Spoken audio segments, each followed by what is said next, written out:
السلام عليكم حبايبي، عاملين ايه؟ يلا يا ولاد، عشان النهارده هعمل العيش بتاعي بقى. اكله سهله وخفيفه وبسيطه. بصوا، سمك اللي هو الايه، سمك السردين اللي هو البلدي الصغير. تمام. بصوا معانا هنا بصلايه صغيره كده مبشوره، قصدي مقطعه شرايح. وهنعمل ايه بقى؟ هنقطع البطاطس دي، هنقطعها بسرعه كده. انا عايزه اقطعها صغيره عشان تشرب معايا من الطماطم كده بالشكل ده اهو، صوابع كده.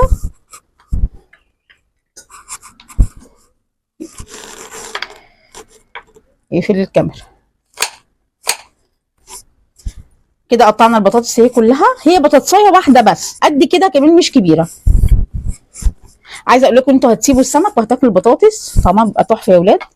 بصوا هنقلب كده ايه، بصوا اهو البطاطس مع البصلايه اللي احنا قطعناها طرنشات.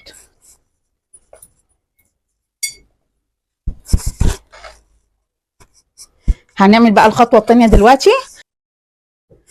معايا دلوقتي هنا يا ولاد، بصوا معايا ايه، طماطم متقطع عليها فلفل، فلفل حامي، فلفل اخضر حراق. انتوا عايزين بقى تعملوا فلفل عادي براحتكم. تمام. هنشوف دلوقتي لحظه واحده نشوف هنعمل ايه. معايا هنا يا ولاد نص معلقه توم مدقوق عليه فلفل. تمام. بصوا اهو، هحطه ايه، بصوا هياخد تشويحه على النار، وهنزل بيه على ايه، بالطماطم. ثانيه واحده. بصوا التوم قد ايه، دول 3 معالق من الخل اهو. هنزل بالطماطم، هياخدوا غلوه واحده على النار وهنكمل. بصوا يا ولاد، اخدوا غلوه مع بعض، غلوه على النار. هنزل بنص الخليط اللي معايا ده هنا، اللي هو ايه، نص معلقه من الثوم حمرناها، حطينا عليها طشيناها. مش حمرنا الثوم، لا يا دوبك الثومه دبلت. حطينا 3 معالق من الخل، وبعد كده نزلت بالطماطم والفلفل، حطيت عليهم ملح وكمون. وبعد كده اهو خدت نصهم كده زي ما انتم شايفين كده. وهبدا بعد كده هرص ايه، السمك بتاعي. هتاكلوا احلى طاجن سمك تحفه يا ولد اهو. ثانيه واحده كده، مش هياخد، عايزه اقول لك ان انت هتحضريه في اقل من 5 دقائق. بس عايزه اقول حاجه، ان انا متبله القلب اهو. كنت عامله نص معلقه توم تانية، وحط عليها معلقه هريسه الشطه برده اللي هو الفلفل الاحمر مفروم. وايه طبعا كل القلب طبعا ملحت السمك كله عشان يبقى طعمه حلو اهو. تمام كده.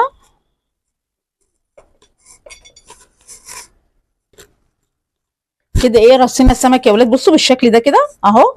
هنعمل ايه بقى؟ معايا عصير ليمونتين، هنزل بيهم على بقيه الايه، الخلطه بتاعتي اهو كده، وهنقلبهم.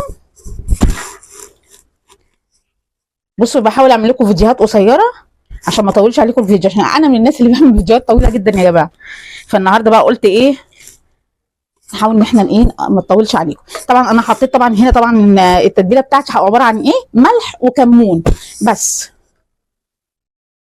وحطيت معلقه سكر صغيره ممسوحه يا ولاد.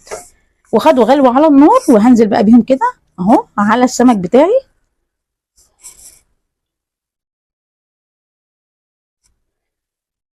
عايزه اقول لكم يا ولاد، الاكله دي المفضله والله بتاعتي، بحبها جدا.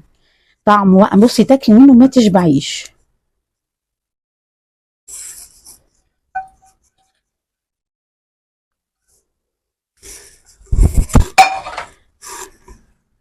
بصوا اهي هتبقى شكلها معانا كده. هندخلها بقى الفرن، بس طبعا ايه لازم اغطي وشها بورق فويل لحد لما ايه تستوي وتاخد وتدي كده كويس قوي. بعد كده هشيل بقى ايه ورقه الفويل تاخد وش، بس يا دوب تاخد وش كده واخرجها.